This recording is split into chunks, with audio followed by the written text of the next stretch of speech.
뉴스 시작합니다. 김윤수입니다. 윤석열 전 대통령이 다시 한번 구속될 위기에 처했습니다. 비상계엄 사태를 수사 중인 내란 특검팀이 윤 전 대통령에 대한 구속영장을 청구했습니다. 지난 3월 석방된 지 넉 달 만으로 특검팀은 수사를 개시한 지 18일 만에 신병 확보에 나선 겁니다. 특검 사무실에 나가 있는 취재기자 연결하겠습니다. 자, 송정현 기자, 특검팀이 추가 소환 조사 대신에 곧바로 구속영장을 청구했군요. 네, 맞습니다. 조금 전인 오후 5시 20분쯤 내란 특검이 윤석열 전 대통령에 대한 구속영장을 청구했습니다. 2차 조사가 끝난 지는 하루만, 내란 특검이 수사에 착수한 지는 18일 만입니다. 윤 전 대통령 구속영장에 적시된 혐의는 직권남용, 허위 공문서 작성, 특수공무집행 방해 등입니다. 지난해 비상계엄 국무회의 당시 국무위원들의 심의권을 침해하고 사후 계엄 선포문을 작성케 하고 공수처 등 수사당국의 체포를 방해한 혐의가 적용됐습니다. 내란 특검은 다만 외환죄 관련 혐의는 조사가 많이 남아있어 이번 영장 청구서에는 포함시키지 않았다고 설명했습니다. 윤 전 대통령의 구속 여부는 언제쯤 결정됩니까?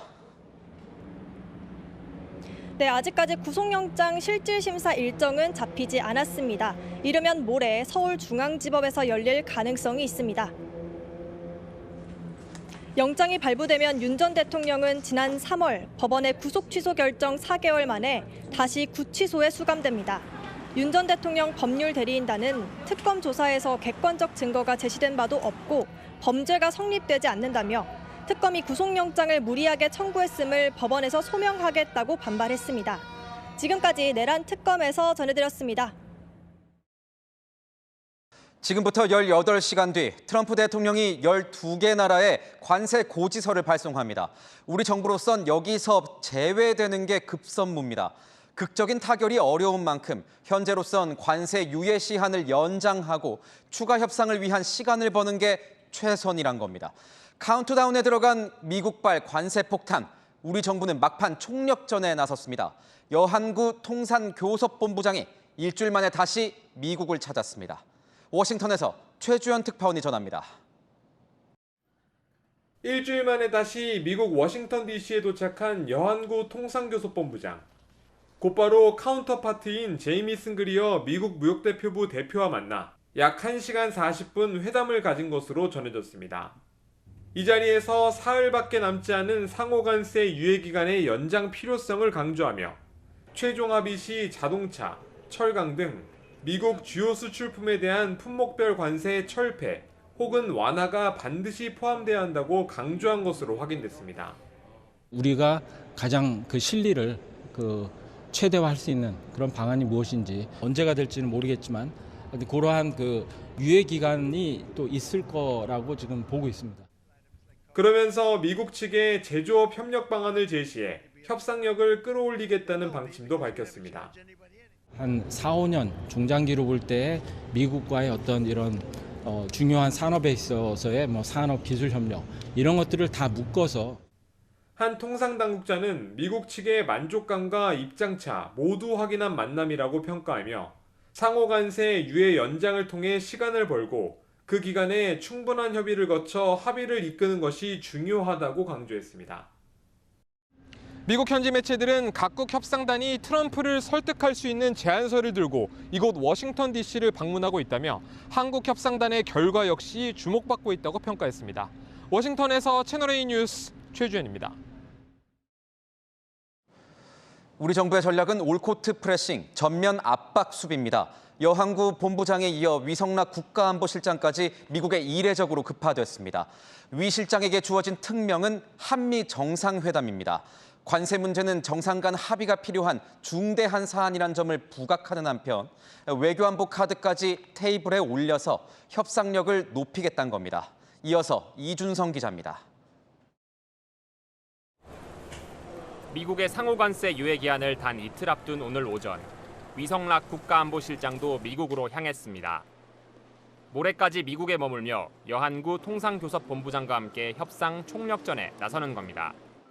협의 국면이 좀 중요한 상황으로 들어가고 있기 때문에 제 차원에서의 관여를 좀 늘리고 있고 그런 차원에서 제가 방미를 하게 되었습니다. 여러 현안 중 가장 큰 숙제는 한미 정상회담 추진입니다. 지난달 G7 정상회의와 나토 정상회의에서 한미 정상회담이 불발되고 마크 루비오 미 국무장관의 방한까지 취소되자 위 실장이 직접 급파된 겁니다. 대통령실 관계자는 이달 말 회담 성사를 목표로 협상 분위기를 최대로 끌어올릴 것이라고 말했습니다. 위 안보실장이 외교안보 분야를 포함해 각종 협상의 큰 틀을 논의하고 여 본부장은 관세를 포함해 실무급 통상협상을 맡는 이른바 투트랙 전략입니다. 트럼프 미 대통령의 관심사인 기술협력뿐만 아니라 안보 카드까지 협상 테이블에 올려 관세 유예와 회담 성사란 성과를 내는 데 주력할 것으로 보입니다. 관세 협상도 있고 안보 협상도 있고 여러 가지 현안들이 있습니다. 국가안보부장관을 겸하고 있는 마크 루비오 미 국무장관과의 회담 가능성도 제기되고 있어 돌파구를 찾을 수 있을지 주목됩니다. 채널A 뉴스 이준성입니다. 네, 아는 기자, 대통령실 출입하고 있는 정치부 이상원 기자와 함께하겠습니다. 자, 이 기자, 우리에게 18시간의 이 골든타임이 남아있다고 했는데 왜 18시간인 겁니까? 네, 관세 부과가 미뤄질지 아닐지 그 운명의 시간이 결정된다는 겁니다. 트럼프 대통령은 현지 시각 7일 12개 나라의 상호 관세율을 적은 서한을 보내겠다고 밝혔죠. 7일 0시, 그러니까 우리나라 시각으로는 내일 낮 1시죠. 단 18시간이 남은 겁니다. 이 명단에 우리나라가 들어있으면 다음 달 1일부터 관세가 부과됩니다. 조금 전에 말한 이 12개 나라에 우리나라가 포함되어 있는 겁니까? 네, 현재까지 알 수 없다는 게 정부 측 설명입니다. 앞서 먼저 미국에 가서 협상 중인 여한구 통상교섭본부장은 12개국에 한국이 포함됐냐는 질문에 모른다, 더 명확하게 파악해봐야 한다고 말했죠. 대통령실 관계자도 있다 없다 예단하기 이르다고 말했습니다. 트럼프 대통령의 서한에 우리나라가 포함됐는지는 알 수 없지만 이 통상과 외교안보 핵심 인사가 총 출동한 건 그만큼 뭔가 이 아주 급박한 목표가 있다는 거잖아요. 네, 그렇죠. 첫 번째 목표는 미뤄라입니다. 그렇다면 뭘 미뤄야 한다는 겁니까? 네, 단연 관세 협상 기한을 유예하는 게 가장 시급한 목표입니다. 대통령실로선 12개국에 포함되지 않는 게 최선입니다. 다만 12개국에 포함된다면 8월 1일로 예정된 관세 적용 시점을 미루거나 25% 통보받은 관세율을 1%포인트라도 낮추는 겁니다. 여권 핵심 관계자에게 물으니 이번 만남으로 유예를 끌어내야 한다고 말했는데요. 일단 관세 부과까지 시간을 벌어야 된다는 겁니다. 첫 번째 목표가 미뤄라라면 두 번째 목표는 뭡니까? 네, 두 번째는 잡아라입니다. 뭘 잡아야 한다는 거죠? 네, 트럼프 대통령과의 한미 정상회담 날짜겠죠. 대통령실에선 7월 말, 늦어도 8월 초를 목표로 잡고 있습니다. 왜 7말 8초를 잡은 겁니까? 네, 대통령실은 그 기간이 물리적으로 가능한 회담 시점이라고 보고 있습니다. 그 기간이 지나면 점점 더 어려워진다고요. 8월에는 미국 행정부 등이 여름 휴가 때문에 사실상 셧다운 기간이고 또 9월에는 유엔 총회가 예정돼 있죠. 그러니까 7월 안에는 승부를 봐야 한다는 입장입니다. 승부를 봐야 한다. 그래서 이성락 안보실장 그리고 여한구 통상교섭본부장이 모두 출격을 한 거군요. 네, 맞습니다. 통상과 외교안보 핵심까지 모두 투입돼 총력전에 나선 거죠. 앞서 나토 정상회의에서 첫 정상회담을 추진하려 했지만 불발됐고 모레쯤 예정됐던 마코 루비오 미국 국무부 장관의 방한 계획도 취소되면서 대통령실의 발등에 불이 떨어졌다는 분석입니다. 한미 정상회담 성사 여부, 이재명 정부 외교안보 정책의 첫 시험대가 되는 모양새입니다. 네, 잘 들었습니다. 지금까지 아는 기자였습니다.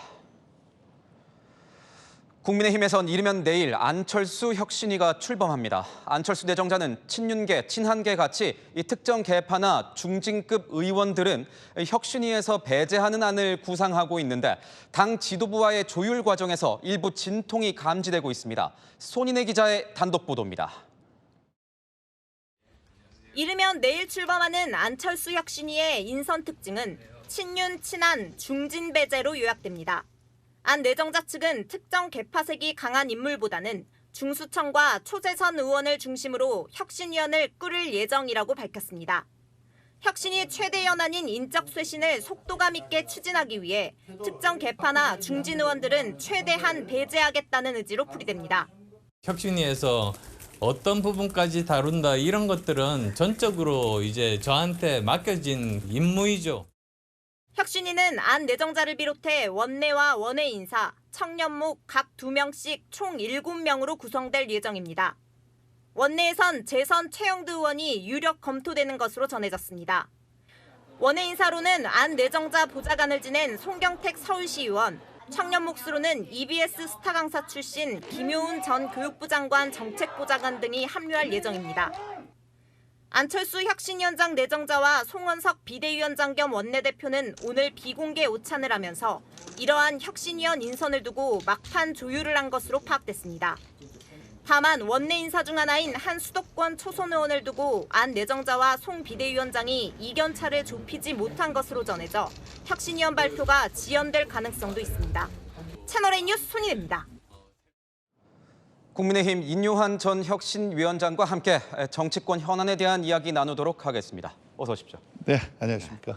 오늘은 국민의힘 의원이자 전 혁신위원장으로 이 자리에 모셨는데 네. 내일 안철수 이 혁신위가 출범을 합니다. 네. 안철수 위원장 이제 내정자죠. 네. 잘 뽑은 것 같습니까? 잘 뽑았어요. 어떤 의미에서 잘 아주 뽑은 것 같습니까? 순수한 사람입니다. 순수한 사람. 예, 같은 의사고 그리고 대화를 많이 나눠봤는데 아주 합리적이고 저는 우리 중에서 그래도 제일 잘 선택했다고 생각합니다.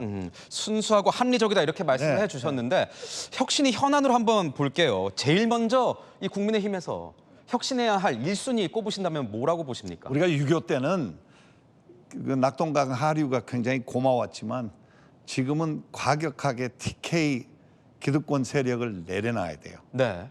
혁신은 간단합니다. 3가지예요. 네. 첫째, 변해야 돼요. 두 번째는 통합, 세 번째는 희생. 근데 제가 혁신위원장 하면서 그거를 하지 못했어요. 그래서 안철수 이제 새 위원장께서 특히 TK가 그 밥에 그 반찬은 이제 그만. 새로운 방향, 국민한테 비전을 주고 당한테 비전을 주고 앞으로 우리의 희망을 제시를 해야 돼요. 이게 핵심이라고 생각합니다. 왜 꼭 이렇게 TK를 꼽으시는 겁니까? 지금 정신을 못 차리고 있어요. 우리가 너무 실수를 많이 했어요. 할 말이 없어요. 총선, 대선 다 이렇게 됐고. 그래서 이제 왜 그런가 따져보면 변화가 없어요. 희생이 없어요. 또 쓸데없는 분파도 있고. 그래서 안철수 의원이 이걸 다 한꺼번에 다 해결하기는 어렵겠지만 그래도 대선 때 굉장히 고생했어요.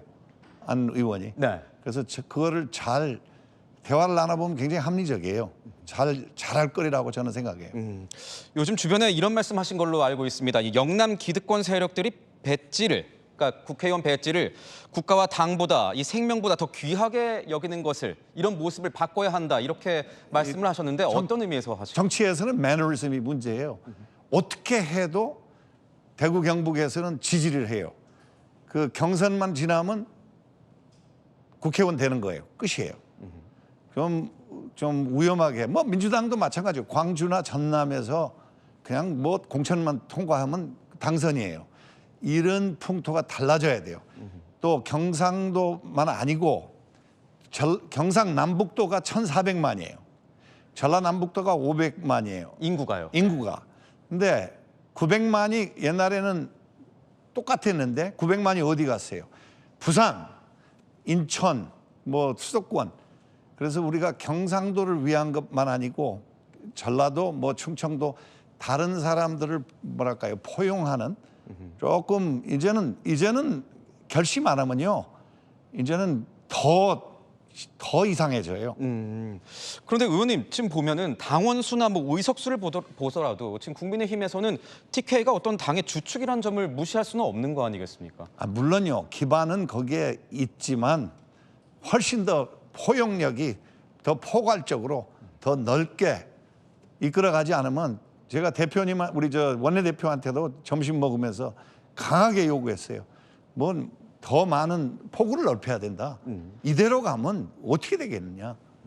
이렇게 그리고 이제 저 자신은 그때 저도 혁신에 다시 관여해서는 절대 안 돼요. 하라 그래도 안 합니다. 지나갔고 그때 아이디어 낸 거 6가지 우리가 혁신한테 낸 거를 안 의원한테 내가 우리 안 위원장한테 내가 보내줬어요. 네. 그런데 어떻게 보십니까? TK당이라는 어떤 뭐 이런 프레임에서 만약에 벗어나려고 한다면 뭐 어떤 해안 같은 게 좀 있으십니까? 뭐 정책이죠. 정당은요 비전을 줘야 돼요. 지금 이제 뭐 정부가 다 바뀌어서 지금 복잡하지만 가을쯤 돼서 네. 우리가 전당대회도 끝내고 그러면 전당대회에서도 누구를 뽑을 건지 이것도 심각하게 새로운 팀이 들어와야 되는데 거기에서 어떤 비전과 철학과 근본적으로 바뀌어야 돼요. 그런데 지금 보면 관리형 비대위라고 말이 나오긴 하지만 뭐 송원석 비대위나 뭐 지도부 인선부터 TK 일색이란 분석들이 좀 나오고 있습니다. 그건 사실이에요. 혁신이 뭔가 힘을 받을 수 있을까요? 받죠. 받지 않으면 생존을 못해요. 정치는 생물이에요. 살아있어요. 들어와서 1년 동안 제가 보니까 변하지 않으면 죽어요. 그러니까 변해야 돼요. 변해야 한다. 네, 오늘 좋은 기회입니다. 우리가 잘못한 게 많아요. 민주당도 잘못한 게 많아요. 옛 속담에 두 가지 잘못이 좋은 일을 낳지는 않아요. 그러니까 새롭게 새로운 비전, 새로운 방향. 그리고 국가가 많이 걱정되고 경제가 많이 걱정됩니다. 네. 와서 보니까 그 지금 나가는 정책이 잘못하면 우리가 남미에 있는 어떤 베네수엘라처럼 따라갈까 봐 많이 걱정됩니다. 그래서 지금이야말로 국민의힘이 이제 빛과 소금의 새로운 토대를 마련해야 돼요. 국민의힘이 지금 실기를 하면 정말 기회는 없을 수 있다. 이런 말씀이시죠? 지금 해야 돼요. 지금 해야 돼. 이제 25시예요. 시간이 없어요. 그런데 혁신위원장 시절에 마련하신 이 혁신안이 사실은 당내 반발에 막혀서 불발이 됐던 경험이 있으십니다. 그래서 지금도 이런 얘기가 나옵니다. 혁신위에 대한 자조 섞인 목소리, 제대로 하겠느냐 이런 목소리 나오는데 그때는 그렇게까지 위기감을 못 느꼈지만 선거를 우리가 완전 패배했어요. 국회의원 선거, 대통령 선거 다 패배했어요. 이제는 도망갈 구실이나 벗어날 어떤 핑계가 없어요. 불가능해요. 이제 변하지 않으면 안 돼요. 안철수 혁신위원장 내정자에게 네. 뭔가 조언을 해주신다면 늘 그 의원총회 때 같이 앉아서 대화를 나누고 뭐 모든 의견이 같지는 않습니다. 그러나 굉장히 순수하고 또 그 어떤 찍힌 사람이 아니에요. 뭐 PKTK의 그 프레임에 밖에 있는 사람이에요. 그래서 맡겨보는 게 그리고 이번 선거 때 고생 많이 했습니다. 엄청 열심히 뛰었어요. 결과는 안 좋았지만 과정은 굉장히 열심히 했어요. 그렇군요. 안철수 혁신위가 내일 출범하니까 어떻게 나아갈지 조금 더 지켜봐야 될 것 같습니다. 오늘 말씀 너무 감사하고요. 네. 다음에 기회 되면 다시 한번 모시도록 하겠습니다. 자주 뵙겠습니다. 네, 감사합니다. 감사합니다. 맨홀 안으로 들어가서 작업을 하던 인부 2명이 사고를 당했습니다. 한 명은 심정지 상태로 발견됐고 또 다른 한 명은 현재 실종된 상태입니다. 유독가스를 마시고 질식했을 가능성이 있어 보입니다. 강보인 기자입니다. 구조대원이 산소통을 메고 맨홀로 들어갑니다. 맨홀 아래서 작업 도중 실종된 50대 남성을 찾으려는 겁니다. 도로 맨홀 아래서 작업 중인 남성이 실종된 건 오전 9시 22분쯤. 구조대는 맨홀 아래 오수관로의 연결 방향을 파악해 실종된 50대 작업자를 찾고 있습니다. 앞서 실종자를 구하러 들어갔던 40대 작업자는 의식을 잃은 채 발견됐습니다. 다행히 치료를 받고 호흡이 돌아온 걸로 전해졌습니다. 소방당국은 유해가스 중독을 의심하고 있습니다. 지하에 우리가 오랫동안 환기가 되지 않은 상황에서는 일산화탄소라든지 그런 유해가스가 있지 않았을까. 구급대가 들것 의자에 실린 숙박업소 투숙객을 병원으로 옮깁니다. 손으로 코와 입을 가린 투숙객들도 유도를 따라 밖으로 대피합니다. 투숙객들이 숨쉬기 어렵다며 119에 신고를 한 건 어제 오후 7시 40분쯤. 투숙객 5명을 병원으로 옮겼고 해당 모텔은 폐쇄됐습니다. 소방당국은 보일러 배기가스가 객실로 유입된 걸로 보고 정확한 사고 원인을 조사 중입니다. 객실 내부 일산화탄소 농도는 500bpm으로 허용치의 10배 수준으로 측정됐습니다. 채널A 뉴스 강보인입니다. 편의점을 찾은 한 손님이 매장을 둘러보던 중에 갑자기 바닥에 쓰러졌습니다. 심정지 증세를 보인 건데 편의점 직원의 발빠른 대처로 목숨을 구해냈습니다. 권경문 기자입니다. 편의점 주류 진열대를 둘러보던 중년 남성이 순간 비틀거립니다. 가슴을 부여잡는가 싶더니 중심을 잃고 그대로 바닥에 쓰러집니다. 이 모습을 발견한 편의점 직원이 남성에게 다가와 의식 상태를 살피고 곧바로 119에 신고를 합니다. 쓰러진 상태에서 경련 증세까지 일으키는 남성. 편의점 직원은 남성을 바르게 눕힌 뒤 가슴을 압박하며 심폐소생술을 실시합니다. 약 3분 만에 구조대가 도착해 남성 몸에 제세동기를 부착하고 심폐소생술을 이어갑니다. 50대 남성이 편의점에서 심정지를 일으켜 쓰러진 건 어제 오전 11시 50분쯤. 쿵소리가 좀 크게 들려가지고 매대에서 물건 떨어진 줄 알고 바로 CCTV를 봤는데 손님이 쓰러지신 거 보고 과거 동영상을 보고 익힌 심폐소생술이 큰 도움이 됐습니다. 구조대에 의해 병원으로 옮겨진 남성은 수술을 받고 상태가 호전돼 회복 중인 걸로 알려졌습니다. 남성의 가족은 사고 발생 이후 편의점 직원을 찾아와 감사 인사를 전했습니다. 채널A 뉴스 권경문입니다. 여러분, 일주일만 참으십시오. 여름철 개체수가 폭발적으로 늘어나서 일상생활에 불편을 끼쳤던 러브버그가 다음 주말쯤 자연 소멸될 거라고 합니다. 정경은 기자가 취재했습니다. 러브버그로 몸살을 앓았던 인천 계양산에 오늘 다시 올랐습니다. 정상으로 향하는 등산로 계단부터 러브버그가 바글바글했던 이틀 전과는 달라진 모습입니다. 러브버그 창궐이란 표현이 어울릴 법한 산 정상 부근 모습도 확연히 달라졌습니다. 벌레가 카페트처럼 수북히 쌓였던 정자 주변, 러브버그 수가 확연히 줄어들며 며칠 전 모습과는 차이가 큽니다. 하늘을 수놓듯 날아다니며 벌레가 등산객 몸에 달라붙던 정상 역시 그 정도가 확연히 누그러진 모습입니다. 계양산 정상입니다. 날아다니는 러브버그를 잡기 위해 설치한 끈끈이인데 달라붙은 러브버그가 빼곡했던 며칠 전과는 한눈에 봐도 차이가 큽니다. 러브버그가 많이 기승을 부린다고 해서 좀 많이 잡아보자라는 취지로 왔는데 생각보다 많이 없어서 정말 제가 봤던 거에 10분의 1 정도까지 줄은 것 같아요. 러브버그가 다음 주 주말이면 자연 소멸할 거란 연구 결과도 나왔습니다. 국립산림과학원이 지난 2년치 러브버그의 발생 빈도와 시점을 조사했는데 올해 러브버그의 소멸 시점은 오는 11일에서 14일이 될 거란 전망을 내놨습니다.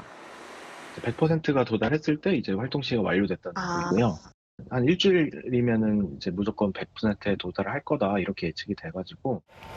또 연구팀은 올해의 경우 러브버그가 경기 남부 지역에서도 발견됐다며 향후 분포가 더욱 확장될 것으로 보인다는 결과도 함께 내놨습니다. 채널A 뉴스 정경은입니다. 이번 주는 폭염이 기승을 부리겠습니다. 서울 낮 기온이 36도까지 치솟는다고 하는데요. 올해 들어 가장 뜨거운 날이 될 것 같습니다. 이다혜 기자가 보도합니다. 햇빛을 피하려고 양산을 쓰고 연신 부채질을 해보지만 숨이 턱턱 막히는 더위를 쫓기엔 역부족입니다. 날씨가 진짜 너무 습하고 더워서 동남아에 온 줄 알았습니다. 얼음이 진짜 가득 들어간 음료도 평상시보다 훨씬 많이 먹고 있습니다. 오늘 울산의 거리 온도를 재봤더니 42도로 측정됐습니다. 비슷한 시각 서울 광화문 광장은 7도 낮은 35도. 기상청 공식 기록을 봐도 서울은 32.4도로 울산 35.78도, 양산 밀양 37.4도 등 남부지방과 비교해 5도 안팎으로 낮습니다. 하지만 이번 주부터 상대적으로 덜 더웠던 서울 등 중부지방도 남부만큼 후끈 달아오릅니다. 서울 기준으로 화요일과 수요일엔 36도까지 치솟습니다. 올 들어 가장 더운 날입니다. 장마전선이 약화되고 북쪽의 고압대가 자리 잡으면서 남서쪽에서 불어오던 바람의 방향이 동풍으로 바뀌기 때문입니다. 동쪽 해상에서 불어오는 바람이 태백산맥을 타고 고온 건조해지면서 한반도 대부분 지역을 뜨겁게 덮이는 겁니다. 동풍이 유입되면서 지형 효과까지 더해져 서쪽 지역을 중심으로 무더위가 더욱 강해지겠습니다. 기상청은 7월 중순까지 큰 비 소식 없이 폭염이 이어질 것으로 전망합니다. 채널A 뉴스 이다혜입니다. 요즘 어찌나 더운지 동물원에도 비상이 걸렸습니다. 더운 지역에서 살다 온 미어캣이나 사막 여우마저 우리 여름 날씨를 견디지 못하고 지쳐서 퍼지기 일쑤라고 하는데요. 찬물 샤워에 얼음 특식까지 특별한 여름나기에 나섰습니다. 허준원 기자의 보도입니다. 떼약볕이 내려쬐는 오후, 동물원 전시장에 그늘막 설치 작업이 한창입니다. 폭염 때문에 햇볕이라도 맞고자 설치하는 건데 공작새들은 작업이 끝나기 전부터 그늘막 아래 몰려듭니다. 앵무새 공연장 앞에는 폭염 때문에 일정을 취소한다는 안내문이 붙었습니다. 당나귀들에게도 푹푹 찌는 더위에 특식이 마련됐습니다. 꽁꽁 얼은 얼음을 부숴 과일을 꺼내주자 당나귀들이 허겁지겁 먹기 시작합니다. 일종의 당나귀용 과일 화채입니다. 시원하게 먹을 수 있게 얼음 과일 만들어주고요. 그리고 전시장에 애들이 있으니까 물 뿌려주면서 주기적으로 온도를 낮춰주고 있습니다. 긴 호스를 동원해 물샤워까지 해보지만 아프리카와 사막에서 온 동물들에게도 최근 남부지방 폭염은 만만치가 않습니다. 사막여우나 미어캣은 그늘 아래 자리를 깐 뒤 늘어졌고 오리들도 인공폭포염 물가에서 헤엄을 치며 물 밖으로 나올 생각을 안 합니다. 동물들도 견디기 힘든 폭염에 동물원을 찾는 방문객의 발길 역시 드뭅니다. 둘째가 동물원을 와보고 싶다 해가지고 저희가 생각한 것보다도 사람이 없어요. 장마가 가고 폭염이 기승을 부리면서 더위를 이겨내기 위한 동물과 사육사들의 여름나기 사투도 이제 시작입니다. 채널A 뉴스 허준원입니다. 무더운 여름을 맞아서 시원한 냉면이나 이열치열로 삼계탕을 찾는 분들 많은데요. 보양 한번 하려다가 줄줄이 오른 가격표 보고 손 떨린 적 있으실 겁니다. 정작 닭이나 메밀 같은 원자재 값은 내리고 있는데 완제품 가격은 되려 오르고 있습니다. 이유가 뭘까요? 여인선 기자가 취재했습니다. 33도 폭염에도 삼계탕집 앞에는 긴 줄이 늘어서 있습니다. 이 가게의 삼계탕 한 그릇은 2만 원입니다. 부담은 되긴 한데 뭐 오른다고 해서 또 안 먹을 순 없으니까 그냥 뭐 어쩔 수 없이 그냥 먹고 있습니다. 한방 재료가 들어갔다며 2만 2천 원을 받는 곳도 있습니다. 지난 1일 기준 킬로그램당 닭고기 가격은 5,764원으로 지난해보다 5.1% 내렸습니다. 하지만 삼계탕 가격은 17,654원으로 지난해보다 4.6% 올랐습니다. 냉면 가격도 마찬가지입니다. 서울의 한 유명 냉면집은 한 그릇에 16,000원을 받고 있습니다. 옛날에 자주 왔었는데 가격 오르고 나서 좀 방문 횟수가 줄었죠. 냉면 주 원료인 메밀 가격은 전년보다 9.4% 내렸지만 냉면 한 그릇 평균 가격은 12,269원으로 전년보다 4.7% 올랐습니다. 재료값은 내렸지만 식당 판매가가 떨어지긴커녕 오히려 오르고 있는 겁니다. 인건비 때문에 모든 게 올라갔지. 다 모든 게 거기서 시작해. 우리가 구조적으로 뭐 할 수가 없는 거야. 모든 물가가 전방위로 올라 지금 파는 가격에도 남는 게 없다고 말합니다. 한번 물가가 올라가면 내려올 생각을 안 해. 삼계탕집이니까 착산이 많이 들어가잖아요. 두 배 오른 게. 남는 게 없어. 인건비, 임대료, 공과금. 오를 땐 실시간이지만 한 번 오르면 다시 내려오지 않는 가격에 소비자 부담은 매년 커지고 있습니다. 채널A 뉴스 여인선입니다. 오늘 서울 석촌호수에서 수영과 계단을 오르는 수직 마라톤을 함께 겨루는 아쿠아슬론 경기가 열렸습니다. 극한의 레이스, 최고 기록은 누가 차지했을까요? 장호림 기자가 현장을 찾았습니다. 3, 2, 1, 0! 선수들이 일제히 물속으로 뛰어듭니다. 힘차게 물살을 가르며 앞으로 나아가고 엎치락 뒤치락 순위가 계속 바뀝니다. 잠실 석촌호수 2바퀴 약 1.5km를 수영한 뒤 롯데타워로 이동해 123층 2,917개의 계단을 오르는 경기입니다. 올해로 4회째인데 1년 중 딱 하루, 오늘만 석촌호수가 개방됩니다. 물속 가시거리는 2m가량으로 나쁘지 않습니다. 현재 수영 경기가 진행 중인 석촌호수의 물은 이렇게 육안으로 생수와 비교했을 때 큰 차이가 없는데요. 꾸준한 수질 관리로 환경 기준 대부분 1등급을 받았습니다. 마지막 구간을 통과해 물 밖으로 나오는 참가자들. 숨고를 틈도 없이 바로 롯데타워로 향합니다. 계단 오르기가 이어지고 순식간에 땀 범벅이 됩니다. 100층을 넘어가자 난간을 잡아야 할 정도로 힘이 빠지고 숨이 차오릅니다. 하지만 끝까지 포기하지 않고 주먹을 쥐어 보입니다. 마지막 123층 결승선을 통과하자 해냈다는 성취감에 두 팔을 번쩍 들며 환호합니다. 산에 가서 한 두세 번 그렇게 일부러 힐 트레이닝을 했고요. 수영은 주에 한 3번 그렇게 했던 것 같습니다. 하지만 이렇게 깨끗하고 맑은 걸 보지를 못했어요. 상쾌하고 행복하게 오늘 저는 수영을 아주 즐겁게 잘했습니다. 무더위 속의 참가자들은 자신의 한계를 뛰어넘으며 도심 속 이색 철인 경기를 즐겼습니다. 채널A 뉴스 장호림입니다. 트럼프 미국 대통령이 당선되는데 1등 공신으로 여겨졌던 머스크가 트럼프의 도전장을 던졌습니다. 반 트럼프를 앞장 세우면서 신당 창당을 선언했습니다. 장하연 기자입니다. 도널드 트럼프 미국 대통령의 킹메이커 역할을 자처했던 일론 머스크 테슬라 CEO. 그가 트럼프에 맞서기 위해 제3의 신당 창당 계획을 발표했습니다.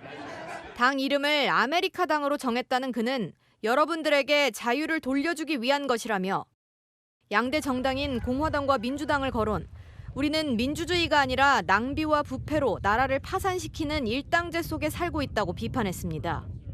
정부 효율부를 이끌며 트럼프와 브로맨스를 과시했던 머스크는 지난달 초 트럼프와 비난을 주고받다 일주일 만에 사과를 한 바 있습니다. 하지만 일주일 전 트럼프 행정부가 감세 법안을 추진하자 테슬라 운영에 악영향을 줄 수 있다는 이유 등으로 완전히 미친 짓이라고 재차 비판했습니다.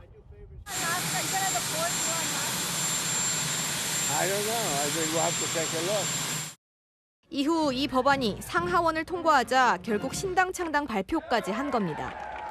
머스크는 현재 공화당이 상하원에서 각각 8석, 5석 근소하게 앞선 것을 언급하며 내년 11월 중간선거에서 캐스팅 보트를 쥐겠다는 구상도 밝혔습니다.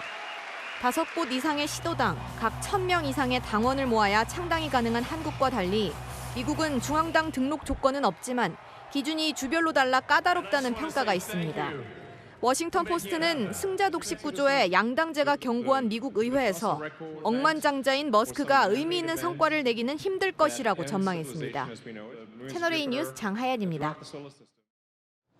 미국 텍사스에 내린 100년 만의 기습폭우로 지금까지 최소 52명이 사망했습니다. 여름 캠프 중이던 어린 학생들 피해가 특히 컸습니다. 문예빈 기자가 보도합니다. 집 한 채가 물살에 휩쓸려 둥둥 떠다니다가 도로 한복판에 그대로 내려앉았습니다. 빠르게 불어난 강물은 둑을 넘으며 범람했고 시뻘건 흙탕물은 산비탈을 따라 폭포처럼 쏟아져 내립니다. 흙탕물은 집안까지 들이닥쳐 온통 물바다가 됐고 병상에 누워있던 노인은 움직이지도 못한 채 그대로 고립됐습니다. 필사적으로 나무 위로 기어올라 간신히 매달린 채 구조를 기다리는 사람들도 포착됐습니다. 현지시가 그제부터 미국 텍사스주에 1년치 강수량의 3분의 1에 해당하는 약 300mm의 폭우가 쏟아져 지금까지 최소 52명이 숨졌다고 뉴욕타임스가 보도했습니다. I'm going to cry because it's horrible. I'm standing 10 minutes from where we were 24 hours ago with the kids, swimming, having fun. And it's gone. 특히 독립기념일 연휴를 맞아 강가에서 여름 캠프를 즐기던 여학생 20여 명이 실종돼 안타까움을 더하고 있습니다.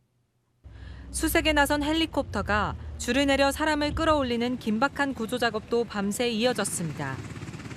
당국은 헬리콥터 14대와 구조대원 500여 명을 투입해 현재까지 약 850명을 구조했습니다. 도널드 트럼프 미국 대통령도 끝까지 사태를 해결하겠다고 강조했습니다. Oh yeah, we'll take care of it. We're working with the governor. It's a terrible thing. 현지 당국은 앞으로 48시간 안에 또다시 비가 더 쏟아질 수 있다며 주민들에게 즉시 고지대로 대피하라고 당부했습니다. 채널A 뉴스 문예빈입니다. 이재명 정부 장관 후보자들에 대한 인사청문 정국이 본격적으로 펼쳐집니다. 오늘 열린 이재명 정부 첫 고위 당정협의회에서 대통령 비서실장은 인사청문회를 신속히 할 수 있게 해달라고 당부했습니다. 이제 성과가 필요한 시점이니 빨리 내각을 꾸려야 한다는 건데 국민의힘이 철저한 검증을 벼르고 있어서 상황은 녹록치 않습니다. 특히 이해충돌 논란에 휩싸인 정은경 보건복지부 장관 후보자 배우자의 주식 문제가 쟁점이 될 것으로 보입니다. 백승우 기자입니다. 이번 주 이재명 정부의 초대 내각 장관 후보자들의 인사청문회가 막이 오릅니다. 오는 10일 안규백 국방장관 후보자를 시작으로 14일 강선우 여성가족부 장관 후보자, 15일 권오울, 김성환, 한성숙 후보자의 청문회 일정이 줄줄이 잡혀 있습니다. 아직 개최일이 미정인 정은경 보건복지부 장관 후보자 인사청문회는 재산 문제가 최대 쟁점입니다. 정 후보자가 신고한 재산 56억 원 가운데 남편이 소유한 손소독제 생산기업 주식 5,000주가 논란의 핵심입니다. 의사인 정 후보자 남편은 정 후보자가 질병관리본부장으로 재직한 지난 2018년부터 해당 주식 보유를 꾸준히 늘렸는데 코로나19 확산 초기엔 주가가 20% 가까이 뛰기도 했습니다. 야당은 이해 충돌에 해당된다며 송곳 검증을 예고한 반면 정 후보자는 소명이 가능하다는 입장입니다. 잘못된 내용이 많이 있어서 청문회 과정을 통해서 사실관계를 기반으로 국민들께 충실하게 설명드리도록 하겠습니다. 청문회에선 근무지가 인천인 정 후보자 남편이 강원도 평창의 농지를 소유해 농지법을 위반했다는 의혹을 두고도 공방이 예상됩니다. 채널A 뉴스 백승우입니다. 최승현 기자와 여랑야랑 함께하겠습니다. 첫 번째 주제 보겠습니다. 김문수 전 대선 후보, 전 고용노동부 장관과 한동훈 전 국민의힘 대표가 보이는데 무슨 예열이 시작됐다는 겁니까? 네, 국민의힘 새 지도부를 놓고 벌일 당권 경쟁입니다. 8월 중순쯤 새 지도부 뽑힐 것 같은데요. 김문수 전 장관과 한동훈 전 대표, 대선 경선에 이어 이번엔 당권 놓고 경쟁에 앞서 예열에 나선 모습입니다. 윤석열 전 대통령 관련된 언급이 좀 있었나 보군요. 네, 한동훈, 김문수 누구 할 것 없이 전임 정권의 비상계엄과 탄핵에 뚜렷한 입장을 내놓는 모습입니다. 조기 퇴진을 하든가 그걸 안 할 거면 탄핵으로 갈 수밖에 없다고 생각했습니다. 앞으로 계엄 같은 거 하면 안 돼요. 계엄한다고 다 반대해요. 그리고 계엄에서 이렇게 나도 잘못한 게 있어. 윤석열 정권과의 선긋기, 이 시점엔 누구 할 것 없이 필수인가 봅니다. 두 번째 주제 보겠습니다. 1위는 윤석열, 2위는 2위가 누군가요? 네, 바로 이준석 개혁신당 의원입니다. 뭐 보통 높은 등수는 좋은 거잖아요. 뭘로 2위를 했습니까? 네, 바로 국민청원 서명자 수 역대 2위를 기록한 겁니다. 다만 주제가 의원직 제명 요구라 사실 반가운 일은 아니죠. 지난달 올라온 청원에 총 60만 4천여 명이 서명했습니다.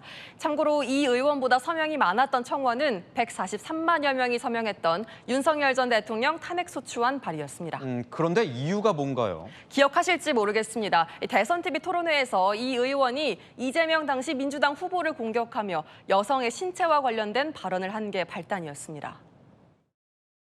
불편한 국민들이 있을 수 있다는 것은 저도 알고 있었고 그리고 그에 대해 가지고는 제가 심심한 사과를 하겠습니다.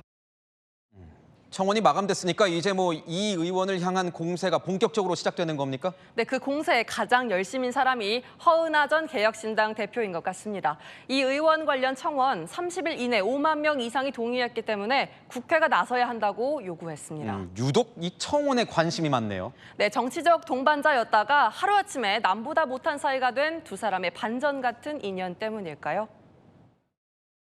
개혁신당이 걸어온 길이고 이준석과 제가 걸어온 길입니다.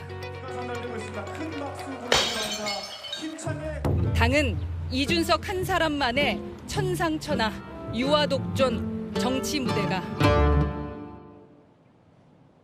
이 의원은 청원 결과에 대해 특별한 입장을 내지는 않았습니다. 주제 하나 더 보겠습니다. 주진우 국민의힘 의원 얼굴과 이재명 대통령 얼굴이 보이는데 이건 뭔가요? 네, 언젠가 한번 봤던 것 같은 기시감, 바로 데자뷰입니다. 어떤 걸 얘기하는 거죠? 네, 이재명 정부의 부동산 정책과 인사 면면을 보고 주진우 국민의힘 의원이 언젠가 한번 본 것 같지 않느냐며 이 사람을 소환한 겁니다. 문재인 정부, 이재명 정부의 정책을 보면 실수요자인 국민에게는 주택을 보유하지 못하도록 희생을 강요하면서 고위공직자 후보군들 같은 경우에 농지나 도로에 투기하는 후보자들을 지명함으로써 내로남불이라는 문재인 정부와 닮았다는 말을 하고 싶은 거군요. 네, 이재명 대통령의 당대표 시절 발언까지 꺼냈습니다.